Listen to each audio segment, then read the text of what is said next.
In times gone by, one quarreled oft with Guizhong concerning mechanical principles. We each had our ideals, and neither would yield. Under the pretext of a social gathering, one invited the impartial Rex Lapis to judge the quality of our creations. But Rex Lapis declared that Guizhong's Obscuro Vulpus mechanism was superior. Though one was too proud to acknowledge it, in one's heart, one knew that Guizhong was indeed the superior talent in the mechanical arts. As for the story between Guizhong and Streetward Rambler, that begins with a certain bell.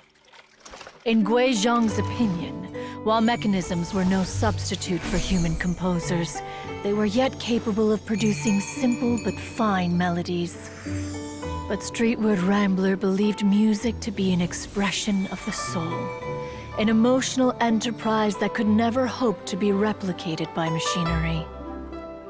They argued endlessly, until one asked Rex Lapis to intercede. He confiscated the bell and designated it for ceremonial use. Thereafter, one would often find them convening in the mountains, discussing music, mechanics, and all the affairs of the mortal world.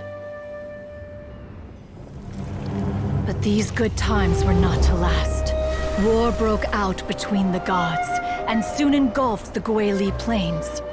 Guizhong was overpowered by the enemy, and fell in battle. When Streetward Rambler and I arrived at the scene at long last, all that remained among the ruins was her lifeless body. After this, at Streetward Rambler's request, Rex Lapis granted her the cleansing bell for safekeeping. To honor our friend's memory, one made a few finishing touches to her ballistic device. Many lantern rites have passed since then. Many greetings and goodbyes. Upon what do you gaze? The Guili Plains? No. It's everything.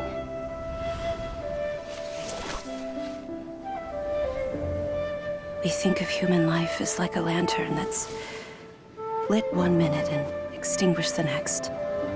But are we Adepti so different? Perhaps as dust settles after a storm, we too must one day return to the world below.